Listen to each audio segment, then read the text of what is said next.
Good evening, everyone. The time now is a minute past 6 o'clock, and we are meant to start at 6. I see that we're getting more participants joining us. So perhaps I'll give it one more minute before we kick off.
Good evening, everyone, and welcome to ABSIP's transformation series on this very, very cold winter evening. I do hope that load shedding is not going to affect this process, but we've planned such that there's minimal interruption, at least from our end. Today is the 9th of June, which is Youth Month, as we all know, so it's quite a significant month for us to be having this conversation. I am Pulu Litika. I am the president of ABSIP, and I'm just going to start with a few remarks, and I'll take you through what it is that we'd really like to get to the bottom of today, and with various other series that we have arranged. I'll start by giving some historical context to why we are here today. In 2003, the financial services sector was one of two sectors of our economy that were pioneering in volunteering to develop a sector charter that sought to drive transformation across the board. And this is important because the financial services sector, as you know, drives capital across all sectors of the economy, meaning that it's a very critical partner in ensuring that there's transformation across all sectors of our economy. Over the years, of course, with the advent of the BBBEE codes, the charter moved from just being a voluntary piece of paper to becoming a legal document, and that's why we now call it the Financial Services Code, which essentially means that it is legally binding to all the financial services sector players. We have observed with keen interest the reporting on progress on transformation based on these charters. And I think we all agree that based on the most recent reports and some of the reports over the years, the picture that is being painted is of a sector that is transforming exceptionally well. That does not require us to be too concerned about transformation. In particular, the most recent report by the Banking Association of South Africa essentially gave the sector a very really good BBBEE scoring, which then suggests, of course, that there is no need for concern. However, anecdotal evidence suggests that perhaps the picture is not as rosy as what these scorecards are suggesting it is. And in fact, if you observe over the past 18 to 24 months, it can be argued, and it is our view as ABSIP, that we are actually seeing a reversal of some of the gains we started seeing over the years. In particular, I'll make examples of people such as Peter Moyo, who left under very concerning circumstances at Old Mutual. We know the story of Thabo Dloti, who also abruptly ended his tenure as the CEO of Liberty. We saw the, again, departure of the first Black woman CEO of a bank in the country, Basani Maluleke, at the beginning of this year. The circumstances under which, of course, were also quite concerning and raised a lot of questions in our minds. And more recently, of course, we saw the departure of Daniel Minele from ABSA, and there are very many other examples that I'm not mentioning today. And you may have observed that in most of these instances, ABSIP has raised their voice of concern around what is the narrative that we are seeing. This narrative that is negative, this narrative that seems to suggest that Black people are either not coping in these positions or they are not good enough in terms of executing what they are expected to execute. So I think these developments and others that might be a little bit more subtle have left us unconvinced as ABSIP that the scorecards and the reports that we are seeing are a true reflection of the state of transformation in the sector. So we've been really debating as the NEC to say, so what do we do about this? Do we just continue to write newspaper articles and express our dissatisfaction? Is that going to take us anywhere? Or do we do something much more meaningful and hopefully much more impactful? And it's as a result of those conversations that we took a decision that we will launch what we are calling a transformation series, which is supposed to take place over a five-part series, where we're going to be having conversations with various stakeholders, both people who have been in the sector before and all people that are still in the sector, to really get to the bottom of what needs to be true for us to be satisfied that there is real transformation. What is the vision of a transformed financial services sector? That is the question that we are hoping at the end of this five-part series, we will be able to have found some, if not all, answers to. And as I indicated at the beginning, that for us it's significant that we launched the series during Youth Month, because it was in 1976 that the youth of this country took the decision that their future is in their hands and not the hands of the apartheid government or any other stakeholder for that matter. And they decided to really take a revolutionary stance to ensure that South Africa and its people are freed from the shackles of apartheid. And I think that is the stance that we are taking as ABSIP, to say, just like that youth that was tired of the status quo, we are tired of the status quo, and we are tired of shouting from the rooftops.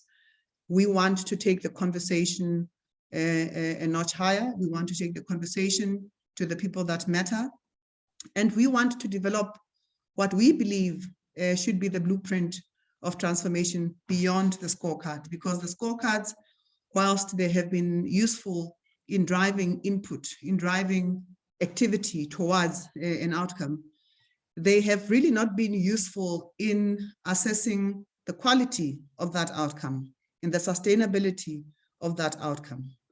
And it is through this process that we are hoping that once we've had the conversations, we've asked the tough questions, we will be able to develop what we call a white paper, which we plan to table formally to the powers that be. We will table it formally to the DTI, to the BBBEE Commission, to Parliament, to National Treasury, and any other stakeholder, including the regulator, in this case being the Reserve Bank, to really take the conversation in a very formalized way, but in a very, I suppose, intentional way, to say, this is what we think needs to be true for us as a country, for us as a sector, to say that the financial services sector has indeed transformed, so that we can then talk about practical things that we need to do beyond what the scorecards say in order for us to ultimately achieve a true transformation, sustainable transformation that will impact not only the financial services sector, but ultimately the broader economy of South Africa and hopefully the African continent. So today because it is Youth Month, we are going to be focusing quite a bit of our discussion on the experience of young professionals in the financial services sector, where we are hoping that they will share with us some of their own observations, what they have found to be of use to them, what has been helpful, what they think needs to be done differently in order for us to really see not only the attraction of young professionals into the sector, but the retention of these young professionals in the sector, and perhaps more importantly, them growing into the more senior positions and staying there and not seeing this revolving door where we come in, we are CEOs today, and then in 3 months' time, we are out, we are no longer CEOs. We've also, of course, invited the commission. We've got Ms. Lindiwe Madonsela, who's a senior manager within the BBBEE Commission, who will share with us their own observations around transformation in the financial services sector. Because when we have spoken to them, they have been very surprised that our reports say that the sector is transformed when their own analysis suggests the opposite. So we will start with Lindiwe Madonsela, who will give us a keynote address sharing the perspectives of the commission, and then we will then go into a conversation with Ms. Karabo Murule, who started off in the sector as a very young professional and has grown into a fairly experienced professional in the sector. And we've also got Ms. Prudence Makulolo, who is part of the young professionals body within ABSIP, and she is our Secretary General. And her brief was to really share the experiences, both her personal experiences as a young professional, what the challenges are, what needs to be true in order for her to feel that she belongs and she can grow, but importantly also bringing into the conversation some of the experiences of her fellow young professionals. So we would like to welcome all our speakers today. We're very excited to be kickstarting this with yourselves today.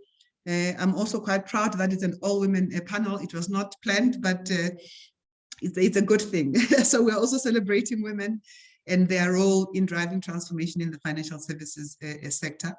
Lastly, I would like to, because it's a conversation that will be really driven by the panel members, we are, however, quite keen to get input from the participants in this webinar. So please feel free to make your own inputs in the comment section of this, because we will take all of this into account. We've got a group of researchers in the background and scribes who will be frantically taking notes, but also doing research, which will then, so we will collate every input from the panel and all the input from the participants in this webinar as we formulate this white paper, which will then ultimately be developed into the blueprint of transformation for financial services. With those words, I would like to welcome Ms. Lindiwe Madonsela and invite her to address us. Thank you. No, thank you very much, Bolo, and evening to everyone and to everyone that is attending. We just want to first start by thanking ABSIP for inviting the Commission to be part of the transformation series. It's going to be an interesting dialogue because you know that transformation is at the core of each and every activity that we undertake. And I think for us as the Commission, the transformation series come at a very particular important time. Firstly, if you have been following the news, you would know that transformation has been spoken about, the BBBEE legislation has been being featured, whether it's in print media or in the various platforms, whether the dialogue is taking a positive spin or a negative spin. But we have noted that it has come back and it requires us to really do reflect on that. And it also requires us to reflect to say that as we are marking this year 18 years of having the BBBEE legislation counting from the 2003 Act, what is the position? What is it that we have done? Do we have something that we can show as an achievement? Or do we really need to go back and look at where have we missed it? And what is it that we need to do? So I think for particularly the financial services sector, we'll be looking at the 8 years, which November marks 9 years of the Financial Services Sector Code, if we count from 2012 November, when the Financial Services Sector Code was gazetted for implementation. So as we're going to engage and as we're going to reflect on some of the issues as the Commission, I think we need to look at within that context to say, for the 8 years or the 9 years that we've had the sector code, are the result demonstrating that we've put much effort to achieve transformation. And we are saying this because of the fact that a sector code is a sector-driven process. The sector itself came up with the targets to say, this is where we believe we are going to drive transformation. This is what we believe we can do to facilitate transformation. So when we are missing the targets, the question would be, were we intentional and genuine in setting those targets? The initiatives that we are implementing, are we really driving transformation at the core? So I think maybe to kickstart the discussion would be the questions that we first probably need to ask ourselves as the financial services sector is, have we contributed towards the reduction of inequality in this country? Yes, it's a joint responsibility, but because we're focusing on the financial sector, and I think, Polo, you touched on it, that it cuts across all the sectors of the economy. So we need to ask ourselves, to what extent have we seen the reduction of inequality, us as the sector contributing to it? And the second question would be, to what extent have we facilitated the introduction of Black people in the sector in a sustainable manner and consistently so? Yes, we understand that there are certain economical factors that can affect certain initiatives that have been planned. COVID is one of them. But at the same time, it goes back to the strategies that we are driving hard to facilitate transformation. Certain economic challenges may find us being on a level where we are not really genuine about transformation, hence why we are experiencing a knock or a drop. And the third question would be, to what extent have we paved the way for the introduction of new entrants in the sector through the facilitation of different elements, through skills development, through enterprise and supply development, and also through through ownership, to say, if one exits from this transaction and they are deemed to have been empowered, do we see the establishment of new industries? Do we see the setting up of new enterprises? Do we see those also opening up and creating the different jobs that can also assist in bringing up the inclusive economy? And this is also at the center of the National Development Plan. It talks about the importance of the financial sector. It talks about the need to strengthen policies within the financial sector in making sure that we drive an inclusive economy. So from the side of the Commission, when we look at the financial services sector, we always emphasize the fact that it's important not to lose sight of what is it that we're talking about. It's also important that we also understand what the outcomes or the objectives of the codes or the financial services sector code seeks to achieve. Because every time we are implementing, every time we conclude a transaction, we need to have that at the back of our minds. We need to understand that firstly, we want to transform the sector. which will contribute to the overall transformation of the South African economy. And as we are transforming the sector, what is it that we need to do? The legislation is clear about the objectives of BBBEE, and each and every sector code needs to make sure that it realizes those sector objectives. So it talks about increasing the number of Black people who own, control, and manage new enterprises as well as existing enterprise. So as we measure the pace of transformation achievement, we need to ask ourselves, have we created that? Have we increased the number of Black people who are owning and managing new and existing enterprises? And then secondly, it talks about the participation of being broadened.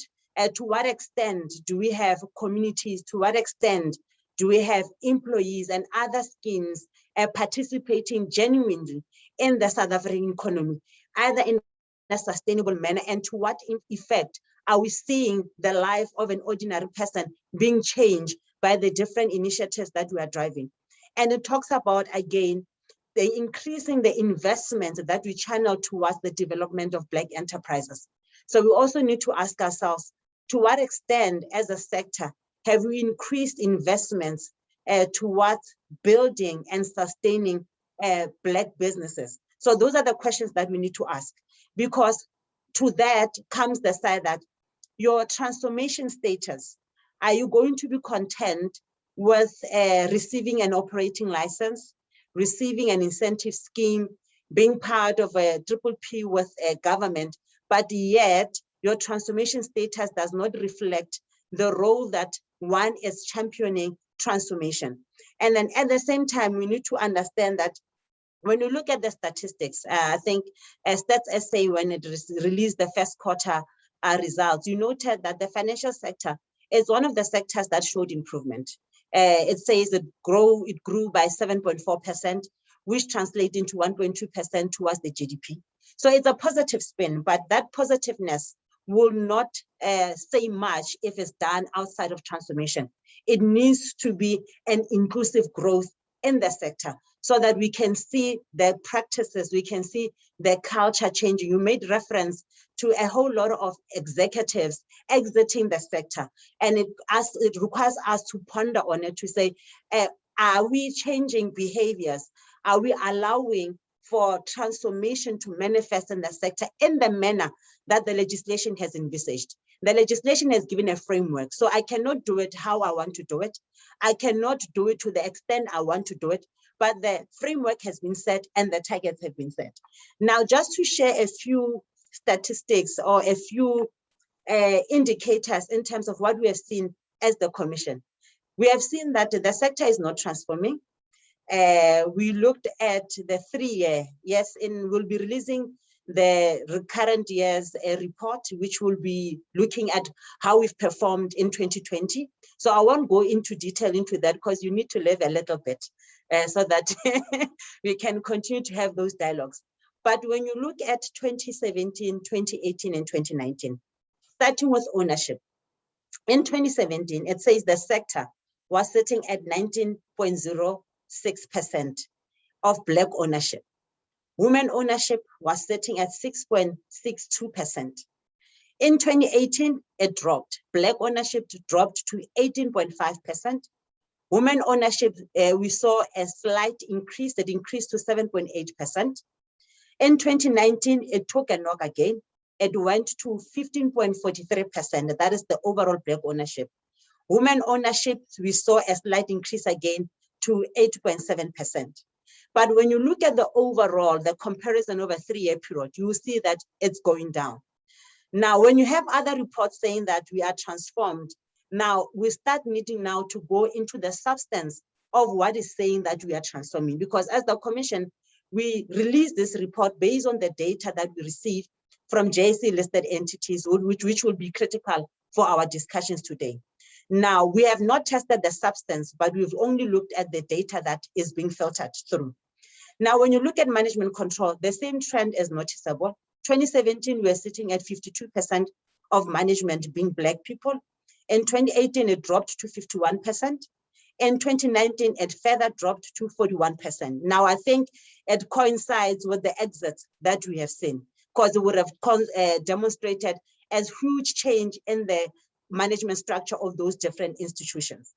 Now, one thing that we also need to emphasize, we don't look at this, these are overall overview of the performance of the sector, not necessarily the different subsectors looking at banking or looking at insurance, but it's the overall. That's how we collated the data. When you look at skills development, the same thing, 43% in 2017, that's how much was being spent. 55% in 2018 and 43% in 2019. And these are still below the targets that we have set. Enterprise and supplier development, 49% in 2017, 48% in 2019. And where we are seeing consistency is within the socio-economic development element, because we were in 77% 2017. Yes, there was a bit of a drop in 2018 at 69%, but then in 2019, it picked up to 75%. However, what we need to mention is that though we won't speak much of the details or the status based on the report that we are yet to release, is that we have seen a slight improvement, but still the improvements are still below the target. And we're emphasizing this point because, as we indicated earlier on, as the sector, we came up with the targets, meaning that we understood that we will be able to achieve those targets. So the question would be, why is it even the initiatives as we're implementing, we are not hitting the targets? And then also when you look at ownership, again, one thing that we need to emphasize, what we have seen is that 66% of entities have Black women ownership between 0 and 10% of entities have about 66% of Black women ownership. So as the number of entities increases, you will see that then the overall Black women ownership is also decreasing. And then also what we also notice is that only 3.7% based on the last report that we issued had 100% Black ownership. So those are the things that we need to ponder on and reflect as we are looking at how far are we in actually realizing those objectives that are provided for in the legislation. And again, when we look at the performance of the sector, when it comes to ownership transactions, because the Commission is responsible for maintaining a register of major ownership transactions. What we are noticing is that you do have a number of transactions that the sector has concluded. For example, when you look at the 2 reports that the Commission has issued, that report looked at 387 transactions. And the first batch was 272, and then the second batch was 95. The sector contributed to 84 of those transactions. However, in terms of value, we've seen that in the first batch where we are looking at the 272 transactions, the sector contributed to 8.5% of the value. So sometimes the value does not mean that we have many transactions. It just means that the value of that transaction that was concluded. We've seen it in the last report that was looking at the 2018-19 transaction, the value was 39%. But when you look at the number of reports of transaction, it's less. So again, some of interesting trends that we are seeing coming through on that angle. We see that most of the transactions are on your private equity funds. You do also have asset management sort of transactions. You do also have broad-based schemes participating in those transactions. Yet we do notice certain challenges with regards to some of the transactions, and as we are continuing, we'll reflect a little bit on that. And then the other thing that was of concern to us was that the sector code has a specific element, in fact, is a unique sectoral element that talks to empowerment financing. But when you looked at those transactions that we just alluded to, in the first round, the sector only funded or contributed to the value or the funding from the financial sector was sitting at 23% of the overall transaction. In the 2018-19, it was around 3%. Now, if we have an element that is empowerment funding or empowerment finance, the question would be, what are we funding? And then also when you go into the substance of the nature of the funding, we are also noticing some concerns, and we'll unpack that when we look at the trends and the challenges. All we are saying is that we need to do more in terms of channeling investments towards financing Black businesses. Yes, it is not only the financial sector. We've noticed also that government funding is also minimal and it's also lesser than the financial sector. And then again, we've also seen complaints coming through from the financial services sector. Now, as the commission, we've noted that over 80% of the cases that are lodged with the commission, they pertain to fronting. Now, we've noted that around 2.5% of the complaints lodged, they come from the financial sector. Now, as we look also at the trends, we've noticed that the number of complaints seems to be increasing from 2017 to 2019. Now, these are only the matters that have been formally lodged. So the question would be, how much more about those that have not yet been reported to the commission? Because often we find that when we are in platforms such as this and we narrate around what BBBEE is all about and what is happening, you find that the more people become aware, they then get the knowledge to begin to test some of the initiatives that they're participating in. And they're able to determine whether it's valuable, whether it's achieving transformation, or whether we are just playing a numbers game, or whether we are housing Black ownership, but there are no Black participants that we can really pinpoint and say, this is who is the actual shareholder in these different enterprises. So that is just like the overview performance with regard to the sector. Now, some of the challenges that we've noted a few, not to say that they are only unique, but we try to link them directly to the financial services sector, because Polo, you talked about developing the blueprint, also which will translate into white paper. It's important that we feed that with real evidence so that we can really advocate for the proper implementation of BBBEE in the sector. So the number one challenge that we have noted, and I believe that it could be something that most people share, is that the sector is not transformed. The stats that we just indicated confirms that the sector is not transformed. And because the sector is not transformed, we have seen it impacts also on certain aspects. It impacts on the increase of Black people in senior and top management. Because if we are not transformed, we may not be paying attention in terms of how are we recruiting down from board participation to junior management or to middle management.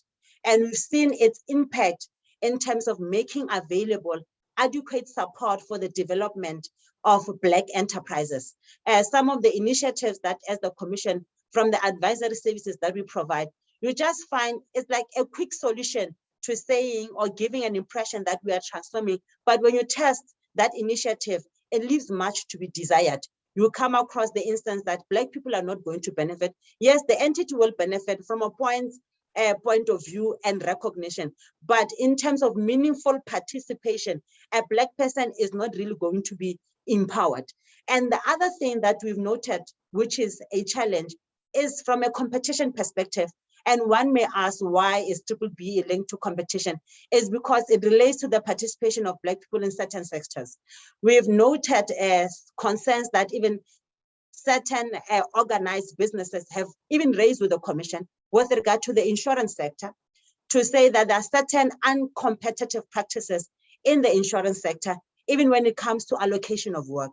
It talks to your repairs section, your tow tracking, or your panel beating sectors, that the allocation of work is not even in those particular sectors. We see that the allocation of work, which will give market access opportunities to Black business and have the effect of growing their businesses, being limited in a sense that they will get minimal job allocation and not really be given an opportunity to venture into those other aspects within those sectors that can really empower them with the necessary skills. So as we look at the performance, we also need to deal with those structural impediments that can make sure that we are not really translating into transformation, because we want to see the life of a person who participates in the sector being changed. We've got 2 professionals today on the panel. We need to see and increase more of those, buried in business, buried in the workplace. And the other third challenge that we noted, particularly with the transactions, is with the funders. We've noted that the scope of funding has gone beyond just funding. We have seen that the transactions or the documentation, particularly the funding, agreements are showing us funders have got more participatory rights, which those rights end up putting a funder in a position of being the actual shareholder and no longer just one extending the finance for the Black person to acquire that stake or to acquire that asset in the sector. We see some of the provisions indicating the need for funders to consent to certain decisions that ordinarily is decisions that shareholders within those entities need to make.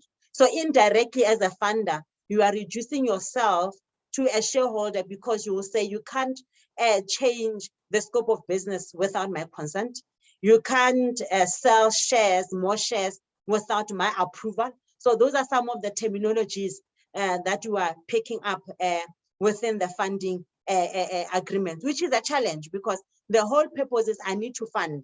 So why do I go over the scope of making sure that I redeem the funding that I've advanced? Because end of the day, as a funder, what you want to see is that I want what I've advanced to be repaid. Now, you also see some of the transactions saying maintain a certain B level.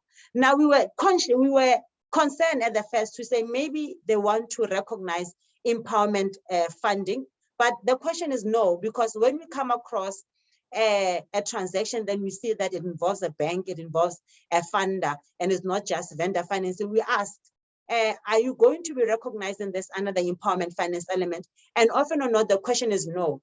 And yes, the question should be no, because when you look at the conditions of that funding, it's not an empowerment funding, it's a standard commercial loan that has been advanced to Black people. So again, the question is, if we particularly wanted to introduce an element of empowerment funding, but our funding that we advance to Black business is standard funding, the question is, why is it that we did introduce that particular element? Because we are not translating that into the day-to-day operations.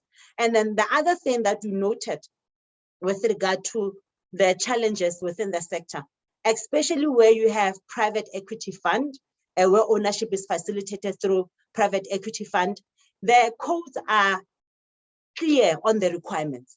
Whatever vehicle that you opt to use to facilitate ownership, for example, the codes have outlined the principles and the requirements for that. So for example, under private equity funds, it would indicate that 51% of the profits must flow to Black people. You can have a transaction that sets a different percentage, that is lower. So the question would be, if the legislation is specific on the percentage of profits that must accrue to Black people, why are we concluding a transaction where, for example, 40% will accrue to Black people?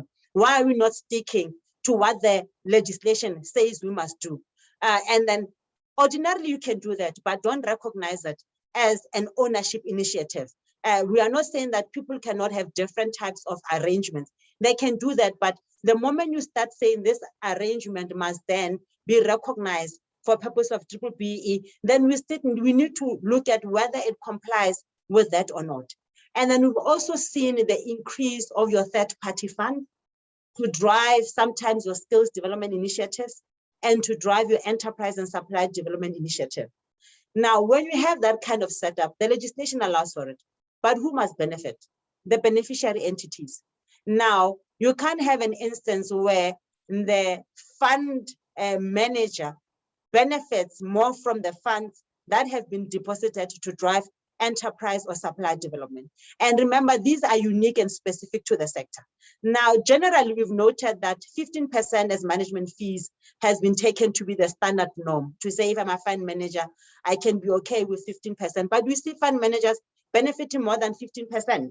And you sometimes wonder, who is the beneficiary of enterprise and supply development? So those are some of the negative trends that we have seen in the sector, and hence why probably we are not seeing new jobs being created in the recipients of enterprise and supply development. We are also not seeing some of those beneficiaries now coming into the value chain of the different subsectors within the financial services sector, because we also need to be transforming that.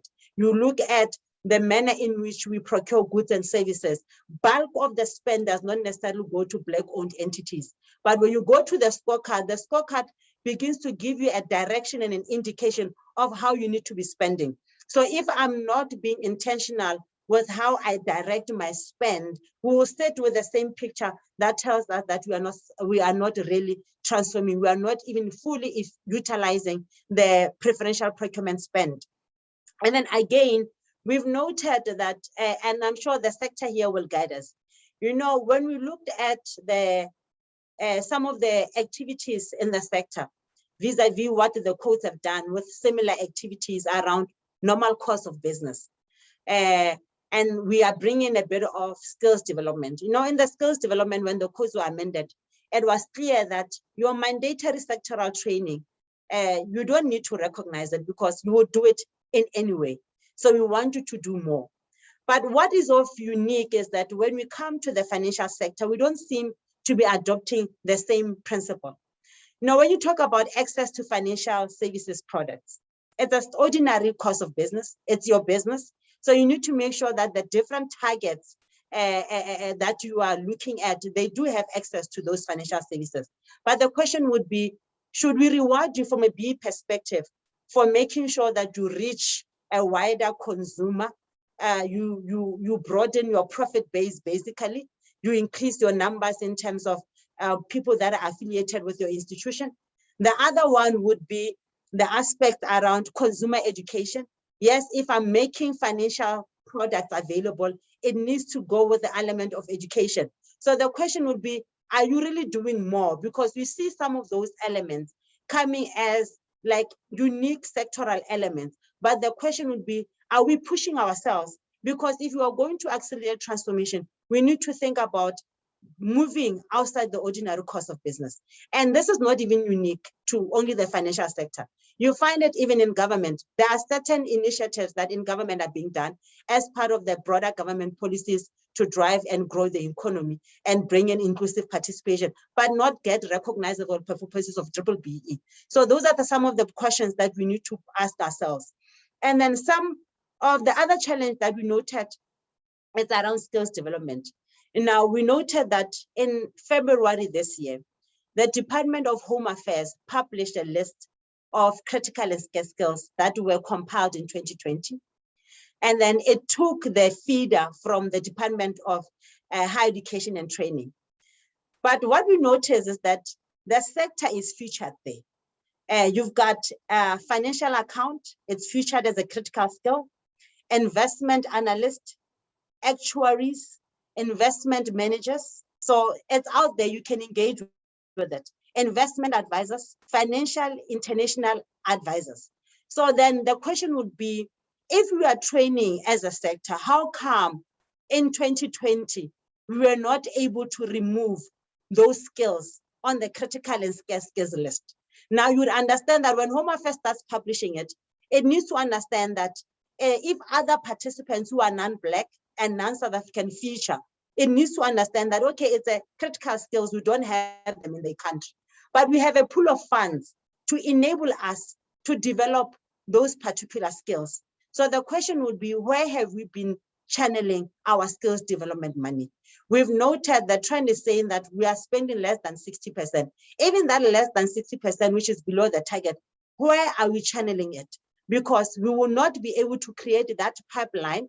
We will not be able to create a pool of potential new entrants so that we don't have, or we don't perpetuate the culture of just rotation amongst the Black professionals, but we're giving fair opportunities because you do have a pool. We don't need by default to say a person is moving from institution A, B, and C because there's no one else apart from that particular person. But when you are deliberate around your skills training, you know that you are growing the pool, that you will see that will transform the face of the different management levels that we have in the sector. And again, for the challenge that we also noted, remember, as we are indicating this and we are drawing towards conclusion, as we are reflecting on the state of transformation, we use data. The legislation is specific to say where data must come from. Data must come from your agents of state and public entities under Section 13G of the BBBEE legislation. Data must come from your entities listed on the JSE. Data must come from your CETAs. Now, we also have as the commission, the BBBEE certificate portal where verifiers, when they issue certificate, they deposit those certificates on that portal. And that information also contributes towards the national status report that we release, also looking at the sectoral performance. Now, there's another category of entities that need to report. Now, the legislation is saying sector councils must report to the Department of Trade, Industry and Competition based on the sector. And then the department will then filter that report to the commission. But for the sector council to prepare the report, it says, and it's an obligation, entities in the financial services sector must annually report their BEE performance to the sector council to enable the sector council to develop the report. Now, as we are sitting here, we have not received such a report because we've noted the challenge around entities submitting that baseline information that will allow the sector to draw up.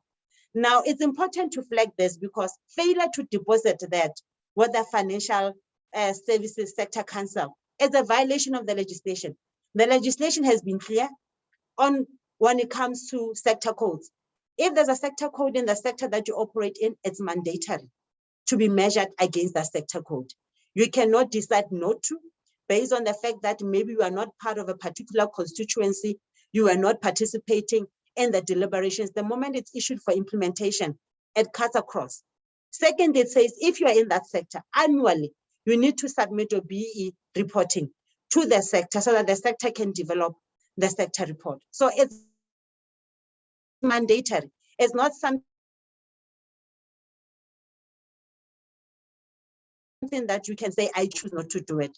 It's something that, in conclusion, we are saying that, yes, over and above that, we have noted that there are also some pockets of achievements, but because they are below the targets that we have set for ourselves, it is not something that we can put on a pedestal. It's something that we can learn from so that we can do more. And again, we are saying that as you are looking into the blueprints and accelerating transformation, we need to utilize the sector code effectively. We must not use the sector code as a process of undermining what the legislation wants to achieve, or using it as a vehicle to seek certain deviations that will lessen our obligations in terms of driving transformation.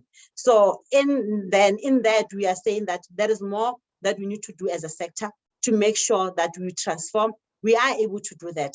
The percentages that we indicated, it shows the level of performance that we've achieved, but we need to build on that and make sure that we maximize on the different targets and our spend and the initiatives that we have put for ourselves. Thank you very much. Thank you so very much. That was a mouthful.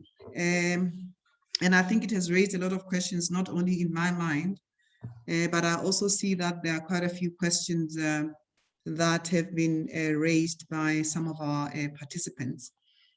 And I'd like to get back to them after we give Karabo and later on Precious an opportunity to give some comments.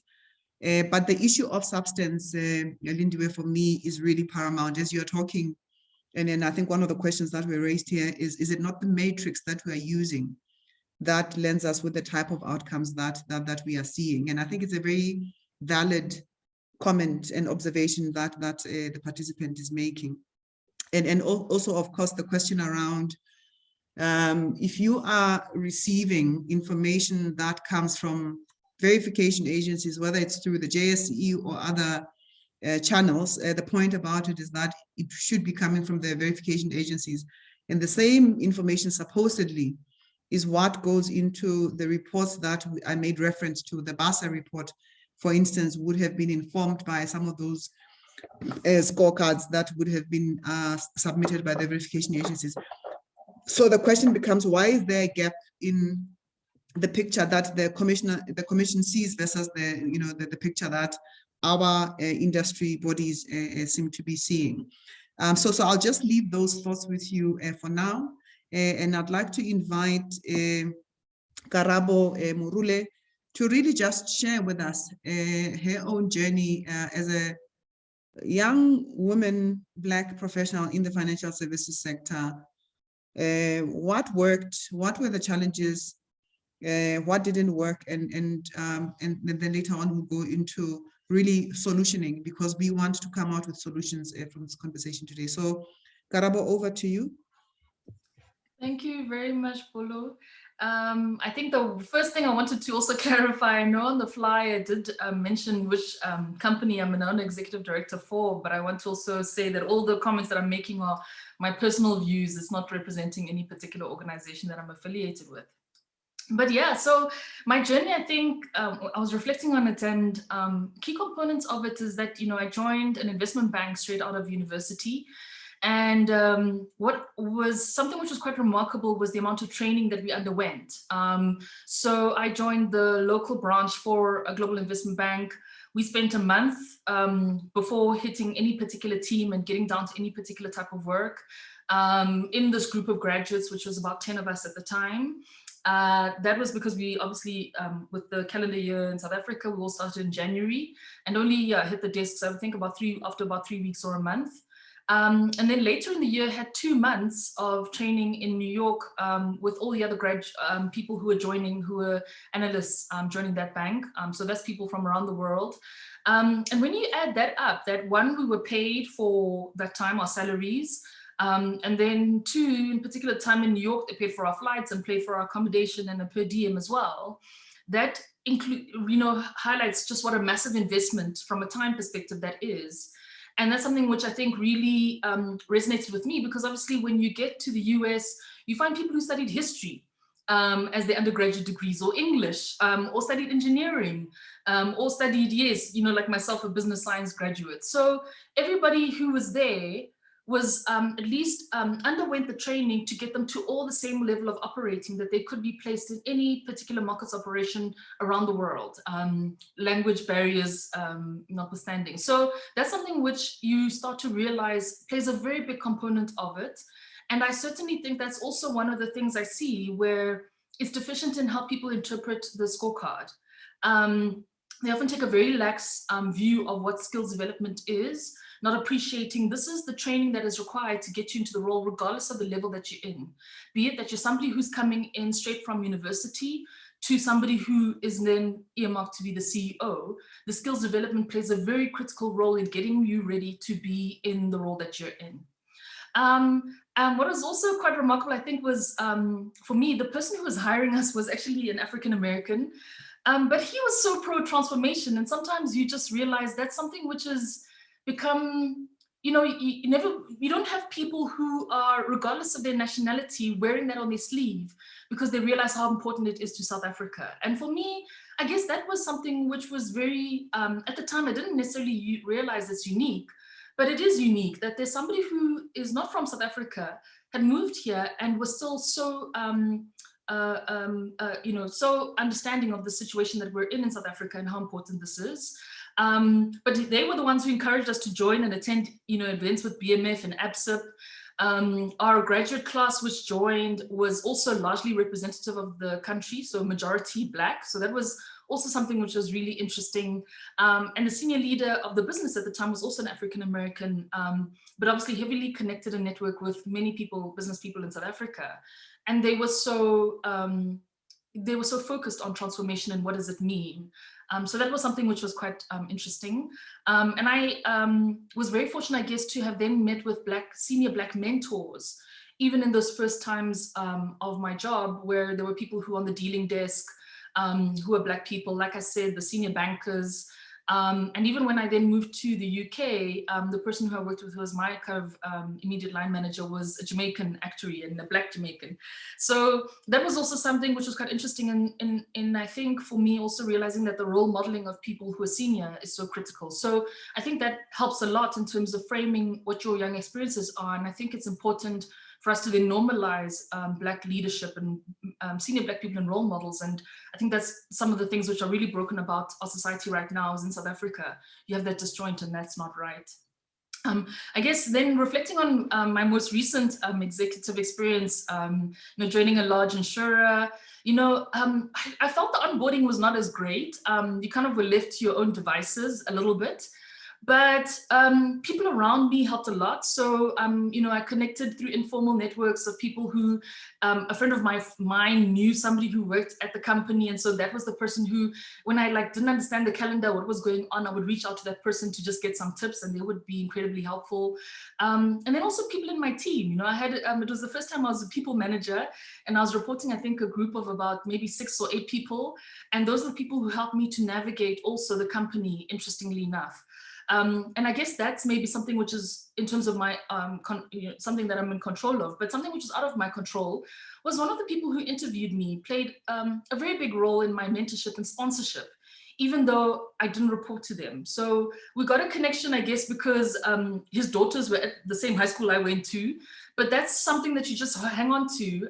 And it's something which I think played a role in, I guess, you know, them also maybe having some sort of affinity to me, but it also is in part how you show up in the spaces that person is in for them to report back and give an alternative view to your line manager's experience of you. And that's also really important, is showing up how you work with different people so that people can corroborate how great you are, how you're perceived, and to have a variety of voices around that as well. So making sure that it's, you know, not only men or not only women, not only a Black person, not only white people who have that perspective, try and make sure that there's a diversity of people who can give that perspective, because they will come with their own apprehensions, their own biases. And so the more people you are exposed to, some of that will negate some of the biases that people inherently will have.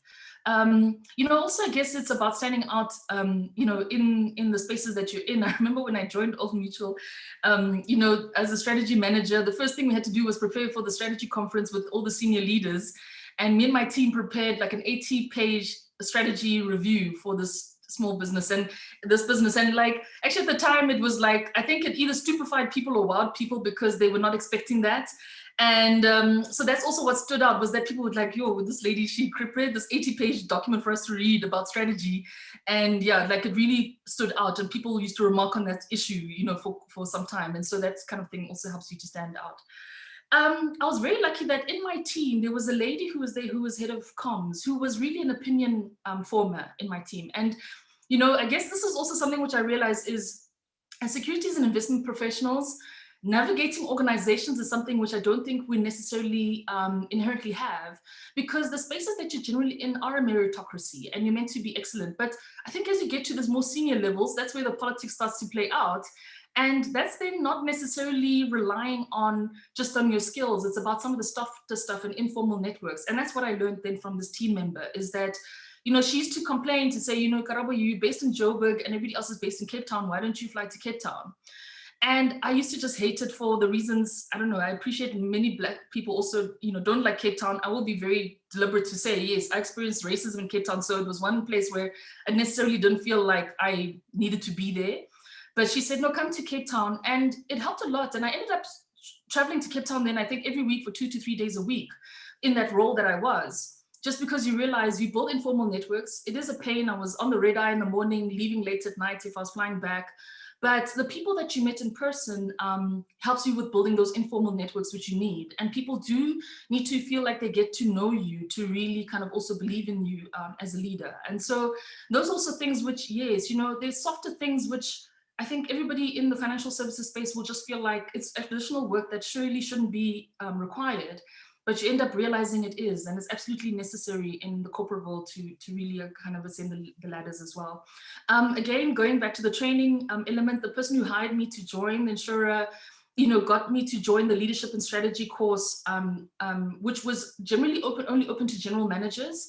But they got me onto that, and that was seen as kind of one of the leading kind of indicators for people who were going to be succeeding and getting promoted to general management as well. So again, that's really important, because yes, at general management, you are playing a leadership role. And so again, that training and skills development is so important when it links to what you're trying to do, and also the aspirations that people have.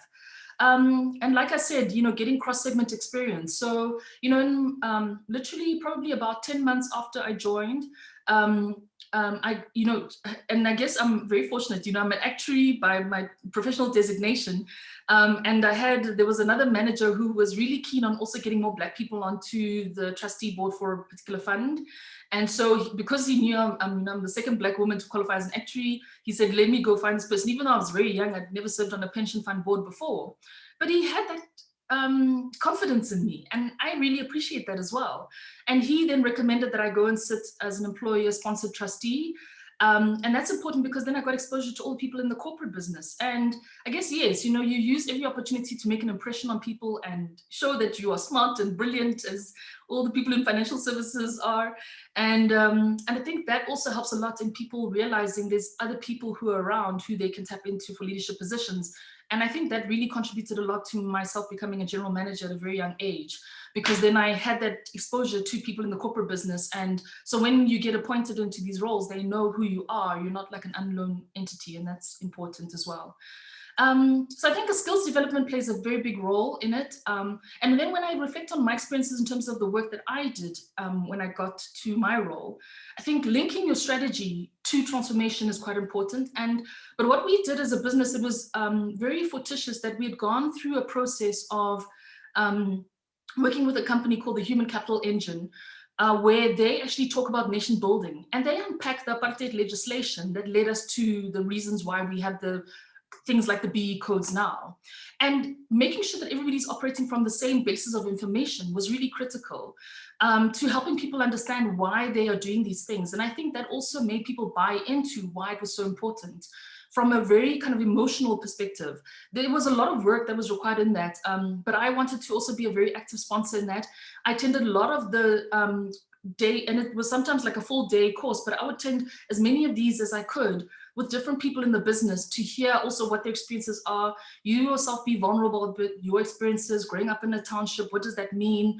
The violence that you experienced and saw, and also how you saw people that you knew who were very, very talented, very smart people who didn't get access to a pension fund simply because they were Black, even though they were doing the exact same job as a white teacher. So there's things like that where people need to hear that that's your experience to help understand why you also are so emphatic about doing this. But I find people in financial services also, I'm always surprised. I would have thought that people understood this issue of the growth in South Africa hinges on the fact that we reduce inequality. And so it must be important for the demography of the country to be represented in all the spaces that you're in. And you should really see it strange if you walk into a restaurant and you only see white patrons when in a country that is 95% Black. It's something that should jar with you and say, there's something wrong with this picture. And similarly, in the spaces that we're in from a leadership perspective, it should jar you when you walk into a room and all you see are men who are leading a business, or it's only white men. It should jar you because this country has men and women. It's not right that you only see one. So there's things like that which are, I think, important. But I was very deliberate, and it's great. My boss at the time, I think he gave me this permission. At the time, the company had a rule that if you were not hiring an EE candidate, that you actually had to get approval from the MD.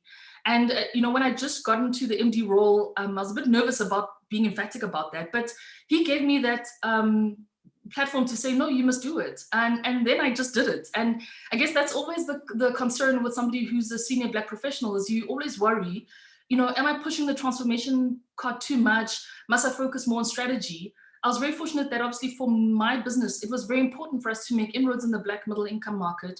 And that means that you need to make sure that people are serving all these customers are also Black. And it has to be that the representation happens across the business, not only the front facing, but also in the back office, because you need to understand how your processes need to adjust for all the structural inequalities that have been there for centuries, and how you need to change how the processes work to be more inclusive, because it actually ends up being in all of your processes and you don't realize it.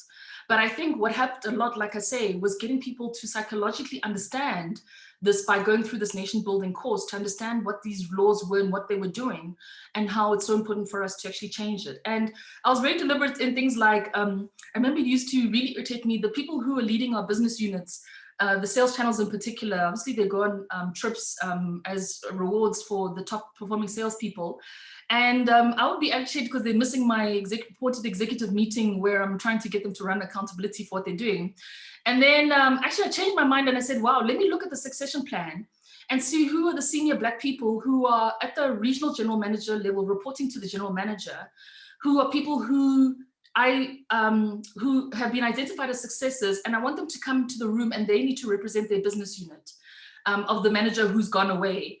And what was great about that was that it got people to almost experience how it was to be on an exco, the types of rigors of the analysis that we're challenging them about, but also the fact that they, I found, took so much ownership of it when they got back, that their managers were often surprised that this person was like talking about the strategy so emphatically about it, and they didn't necessarily have that connection, and it just made people thrive. So that's something which I think is really important.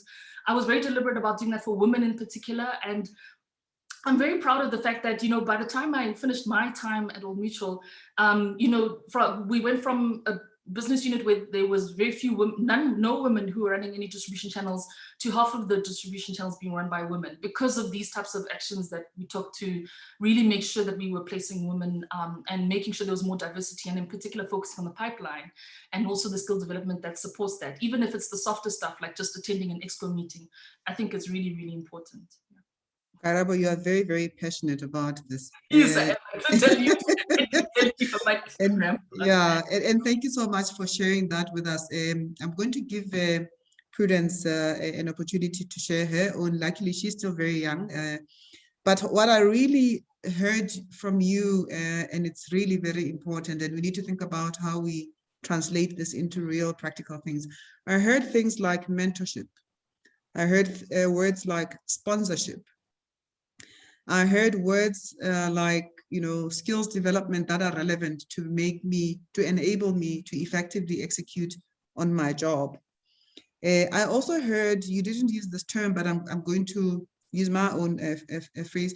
You spoke about providing safe spaces for us to engage meaningfully about, you know, I live in Soweto, I have to take 2 taxis to get to Sandton in order for me to do my job.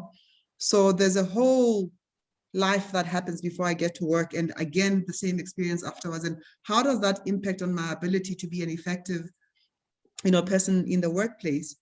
And who is speaking on my behalf, which is the sponsorship. When I'm not in the room, who is speaking on my behalf? And how do we then talk about skills development, bearing some of these, because these are the softer side of things. And then importantly, Karabo, and this cannot be overemphasized, the importance of making sure that transformation is a strategic business imperative. We don't talk enough about that. And I would like us to really just, you know, park that, but reflect on it, because I think these are the things that we are going to need to find solutions to at a later stage. Madam Prudence Makololo, the floor is yours. And don't try and beat Karabo's time, please. I won't. Thank you, Polo, and good evening to everyone. I think my journey is quite different, and for sure it really was not easy. I mean, coming from Limpopo and going to Wits University, sitting at the back of a lecture room where all the Black people are sitting, and all the white people that went to your St. John's and all the saints are sitting in front raising their hands. And you ask yourself, why am I not raising my hand? And it's because I'm scared to ask a question that I've been thinking about. I'm scared to say the right answer, and I'm scared to actually give myself a chance. You know, and it all started there, where now I'm trying to figure out what on earth am I doing at the back? Why am I not in front? Why am I not asking the right questions? Why am I not taking part into the conversations that are held within this lecture room? And I mean, that's where the questioning started in my mind, and that's where the journey of ABSIP. So I've been part of ABSIP for about 10 years odd, and that's where it really actually started. So immediately when I got into this journey of being part of ABSIP, it started opening my mind, having conversations about transformation, changing, being relevant in spaces that I'm involved in, and I mean, that's when I started networking within the ABSIP events that we were having, meeting the likes of your CEOs and other relevant people within the financial services sector. And that's when I realized that actually this journey, you can't travel on this journey alone. It's not a one-man island, and we all need to go through this together.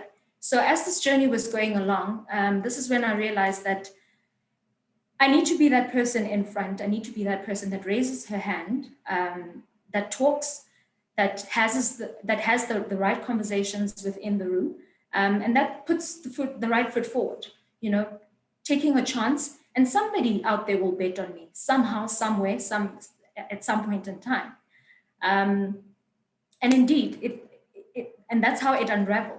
So a Black CEO betted on me, a Black darkie, that is a Black female that comes from Limpopo, and just gave me a chance. And that's where, after varsity, that's where my journey started before moving on to the global banks. But I started at a Black firm, a small Black firm, because he wanted to give me a chance. And it wasn't really that he chose me out of everyone, but he gave me a chance through all the conversations that I've been having with him, through all the initiatives that I took, raising my hand and asking the right questions. And that's where it started unraveling. But now when you get to your big banks and your big global companies, now the dynamics change, because I come from a Black company, and transformation was there. I mean, it's very clear. My boss is Black, I'm Black, my colleagues are Black. So where's the transformation issue? It's not there. I'm not experiencing it at all. And now you get to your big global banks and your big companies, and now it's just a shock. What is happening? I went with this person to university, and he's my boss, or he's earning 5 times more than I am earning. What is happening? And I mean, I went through this journey, and I also asked fellow young Black professionals about their journey. And I mean, it all seems similar. It all seems similar throughout all the challenges that we're facing, and what we think that the solutions are, that we can drive this transformation issues that we are facing as young Black people. So we get into a big firm, you realize that, okay, there's a salary parity difference that is going on there. You're asking yourself, you don't have mentorship, you don't have sponsorship, but that white boy there has mentorship, has sponsorship, and somebody's betting on him. And in about a year or two, he'll be in management and managing you, who's been in the same class, who's been in the same graduate program, and who's basically in the same position as you are. And you start asking yourself a lot of questions. So what are the challenges? What are we facing? What am I doing wrong? What am I not doing right? So there's no one that wants to mentor me. There's no one that wants to sponsor me. How do I even go and ask for mentorship? How do I even go to ask for sponsorship? And I mean, it really isn't easy, and it's really not that easy to actually ask for mentorship, or find the right mentor, or find the right sponsor, or find the right person to actually talk about you in rooms that are where you're not even there. So there's quite a number of challenges that as young professionals that we face. We do have our fellow senior managers on top, Black managers, but what are they doing? Because sometimes they're doing nothing about it. So sometimes the intent is there, the notion of hiring young Black professionals in junior levels with the aid of escalating them into senior levels. But I think the action is quite disputed there a little bit. And the Black managers as well. So no one is willing to be my mentor, because the senior Black woman or senior Black man is trying to look out for his own interests. He's also trying to climb the ladder. He doesn't have time to come and mentor me or coach me or be my sponsor. He's looking after his interest. But I think that's also where we're getting it wrong, because take your time, just give somebody a chance, give somebody some form of mentorship, some form of hearing, and some form of a little bit of a push, you know, being there for each other as both senior and junior managers within the firm. And I think it's actually very, very important. And I mean, the other challenge that we are facing within the corporate world is the inability to actually communicate the progression plan. So I get into a company and I don't know what am I going to do in order to get to different steps within my corporate journey and within the company itself. So it's quite difficult for me to actually progress, because I don't know where I'm going and I don't know how I'm going to get there. But this fellow white man or white woman has a progression plan. He knows exactly what's going to happen within a couple of months or within a couple of years. He knows exactly what's going to happen. And that's because they bet on him. And that's because they speak about him in rooms where he's not even available in there. And I mean, for big firms, transformation is also about numbers. It's not about action. It's not about tangible action. And I mean, Karabo spoke about skills development. That's an important part of transformation. But what are the big companies doing about it? All they're worried about is just hiring this a Black female, hiring 50%, 50% of the business should be Blacks, and this director, we need a Black female director, but that's not enough. It really is not enough. But we need to build and grow, develop and empower the young professionals that are actually growing and starting off from a young age and growing into the company to senior positions. And I mean, in order for us to do that, we need mentorship and sponsorship. It's very, very important to get that, because we were not taught to get into a company to grow in a certain manner, but we need that holding hand to tell us how to navigate and where to go in order for us to actually make it. And if nobody bets on you, then it's going to be a very, very slow progress, unfortunately, in what we are facing right now. So it is very, very important to actually do that. And the challenges are still kicking us behind our backs within these big corporates. And I mean, I think the other challenge that we spoke about was that transparency isn't there in big corporates about executing how this transformation strategy is going to unfold. It really isn't there. So you find yourself in a place where you don't know how you're going to transform yourself in this transforming company, and you don't know how the company you're working for is going to transform. So that's another challenge that you're sitting with when you're sitting in a corporate and you don't know how things are going to unravel. So that is another challenge. But I mean, the solutions are there. The solutions of transformation are there. The solutions for young professionals are there. Implementing them and holding ourselves accountable and holding the big corporates accountable for them is the real issue. That fine, get me a sponsor, get me a mentorship, or I do get it myself. But how do we now action and also hold myself and the sponsor accountable for this journey that I'm actually going through? And I mean, companies are also failing to drive inclusivity within the firms. How do they now include me in this board discussions? How do I now get included in the transformation strategy? How do I now get included into talking about transformation or growing my career plan within this corporate? It's extremely difficult, but immediately you've got a sponsor. And I think I can take Karabo's story, for example. She had a sponsor and people were talking about her in rooms where she wasn't there. And it was actually very easy for her to progress. It was easy for people to bet on her in order for her to get an opportunity. But there are other people that don't get realized. There are other people that don't get such opportunities. And it's actually, it's a very sad realization that is happening to us as Black young professionals as well. So the ripple effect is there, that all the senior managers, Black senior managers that are not transparent, that are not being inclusive, that are not betting on a fellow Dark person, is now being a ripple effect onto us as the young professional going forward. So it is actually very, very important for skills development, being inclusive, and also developing and giving us some mentorship and sponsorship going forward. Prudence, thank you. Thank you. That, Lindiwe, it sounds very lonely out there. It sounds like it's a dog-eat-dog world out there. It sounds like, you know, we can do all the skills development that we want. But if I'm a girl from Limpopo who went to a township school and I'm not so sure about my English and my accent, I will sit at the back of the class and I will not raise my hand. And that will be the story of my life, unless somebody takes the trouble to look my way and help to polish me up, help to guide me and say, Polo, don't say my name, it is. Because it's actually things like that. And this is a conversation we have not had when you talk about issues of transformation. So it would be good, Lindiwe, for us to really think about, and this is where the part around meaningful and sustainable transformation really comes in, because there's nothing in the codes that talks about how do you then give points for mentoring or for sponsorship.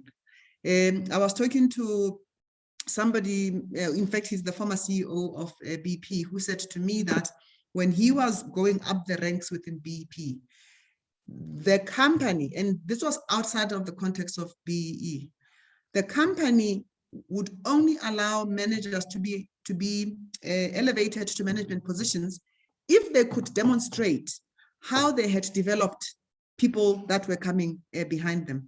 And it was a very clear measure.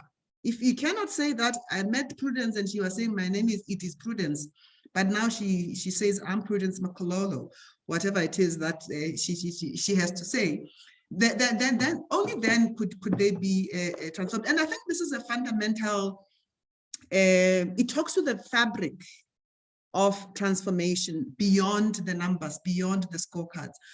In your opinion, how do we bring this kind of qualitative assessment of transformation into the framework that we currently use from a legislative perspective?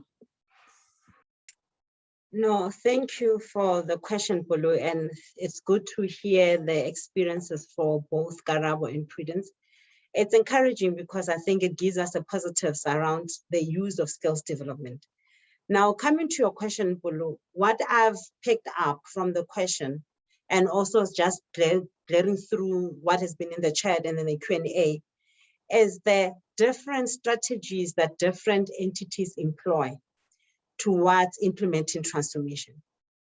You know, the scorecard is a framework. It says this is what we want to achieve and how we're going to do that. But beyond that, it requires me as an institution to do something. Now, there are those who, when they do it, they're like, how am I looking on the scorecard? They are conscious of a level. How am I looking on the scorecard? If it's not pushing me up, no, let's not do it. If it's pushing me up, let's include it.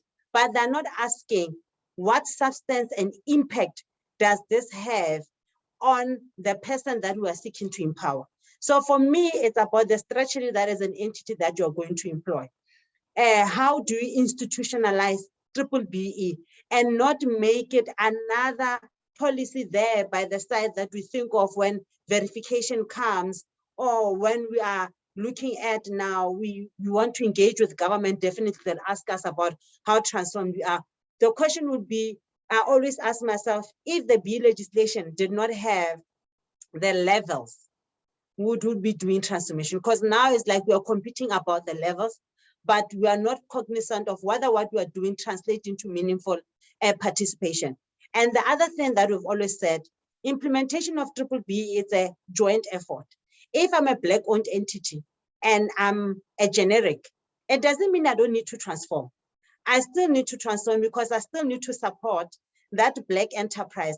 I still need to support that Black young woman or Black man graduating and equip them with the necessary skill. I think we sometimes miss it from there, and we tend to think we only need to focus on non-Black entities to drive transformation. Even Black-owned entities need to come to the table and play and drive transformation. But the other thing, the opportunities that we make available in our strategies. So if I'm developing someone to come and sit at the board, yes, I can give them the other skills, but I need to make an opportunity for them to come and experience the board environment, because that is the softer skills, that is where they come from. Yes, the legislation did not say softer skills, make me participate at the board, take me along to the executive meetings, but it says, I'm giving you this framework to say, this is where you're going to be measured.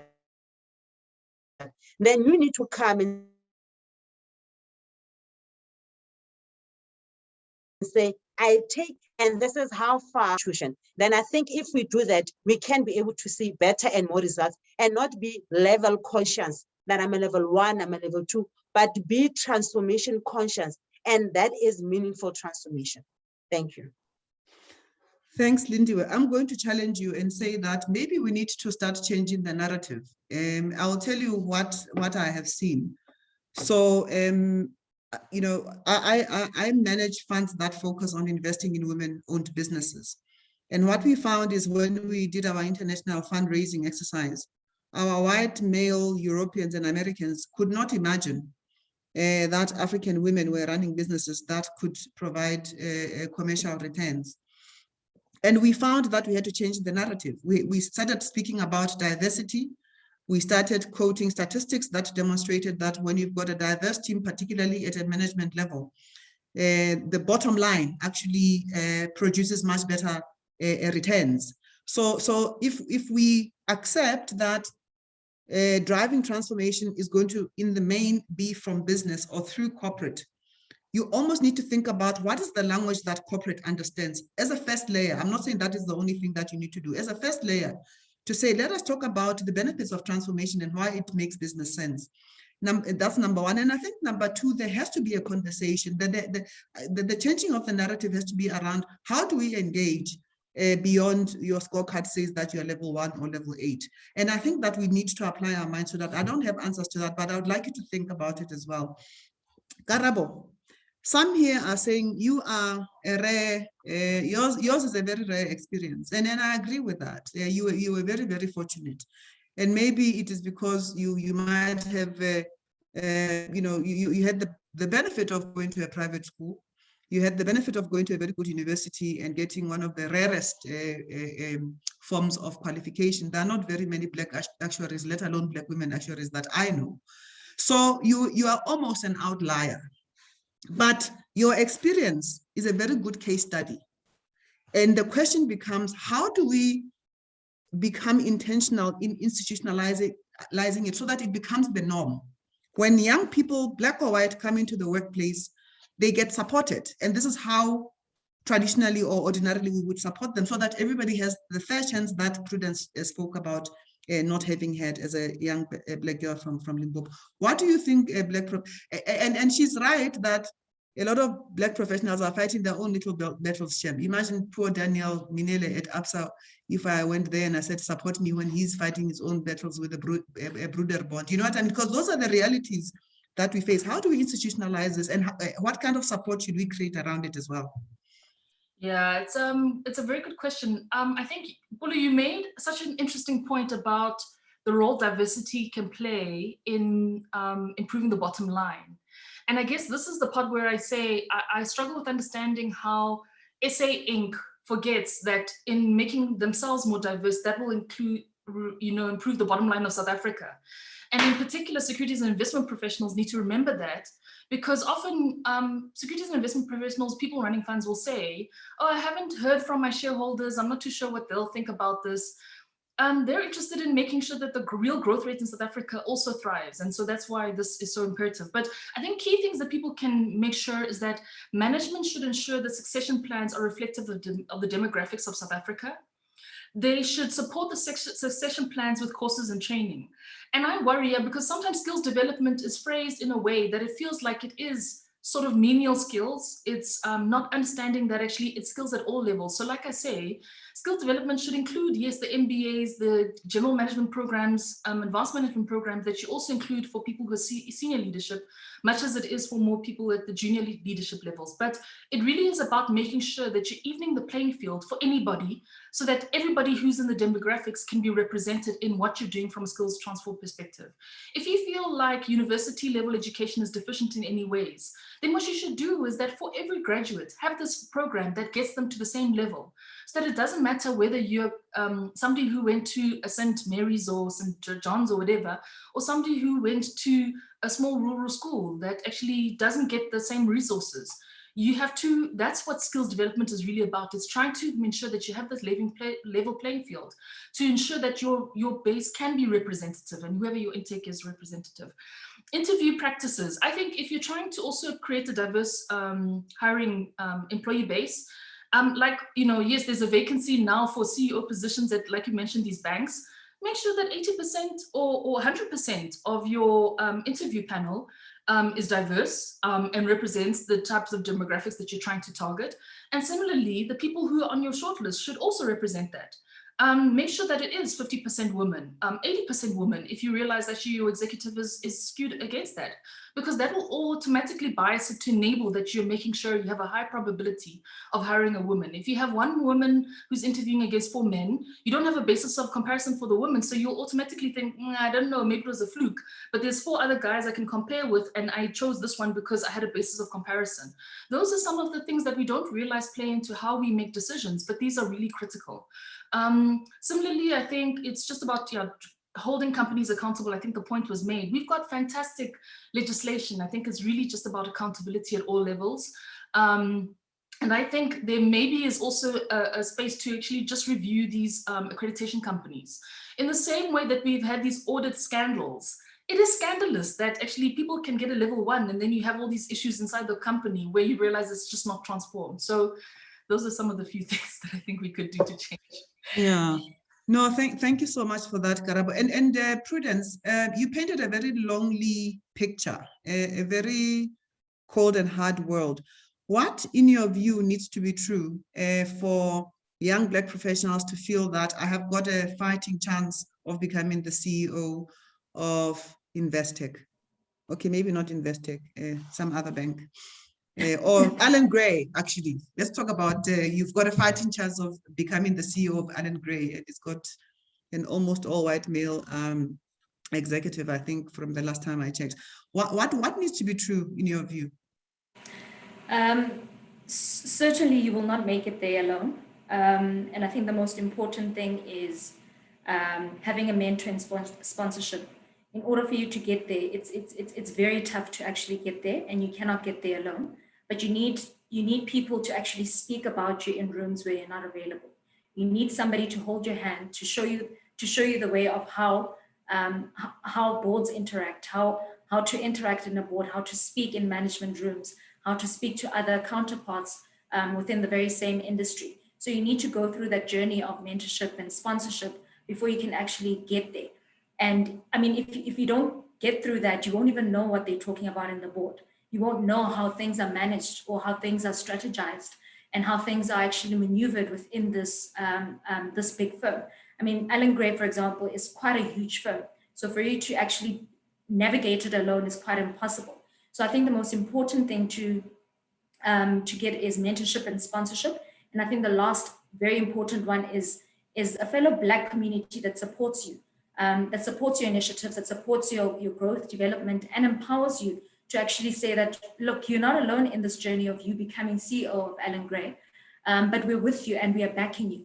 And if people want to say anything about you, that'll be us advocating for you and supporting you throughout this journey. So that's community, mentorship, and sponsorship, I think, are the 3 most important things to push you forward.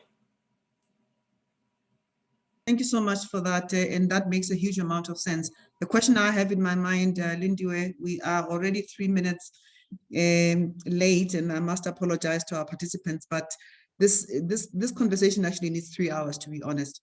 But maybe your last parting shots in 30 seconds to a minute, Lindiwe. From your perspective as a regulator, what do you think we can recognize? Because what we are trying to do is to move transformation beyond the scorecard as it currently stands. So if we were to come to you and say, Lindiwe, we believe that mentorship, sponsorship, networking, training around transformation, all of these things do not make it into our skills development scorecard, if I'm not mistaken. How do you quantify mentorship, for instance? If I were to come to you and make a very solid case and use Prudence as an example of the challenge she's facing, and use Karabo as an example of, because of all of these things, look at what Karabo was able to achieve. Do you think from a regulatory perspective, we could win the case of saying we need to recognize it as part of the skills development or transformation within the scorecard? Remember, from a regulatory perspective, we look at whether the initiative that is being implemented is consistent with what the legislation says we must do. And whether based on the principles that you currently have, you'll be able to recognize it. Some of the initiatives, when you look at the current framework, they may not have found a base or a fitting. And maybe the other discussions will be how do we bring them and formalize them in the legislation so that they don't lose their value that they have towards creating that particular impact. And that's the role that we play as a regulator. If you recall, even in this year, the annual conference that we had, we are focusing on skills development because we have noted that it's been one of the ignored elements, but it has the potential to actually give us value. It has even the potential to make sure that we transform management control where we are lacking because we'll be giving in those skills. But the role of the regulator is limited to that of regulating.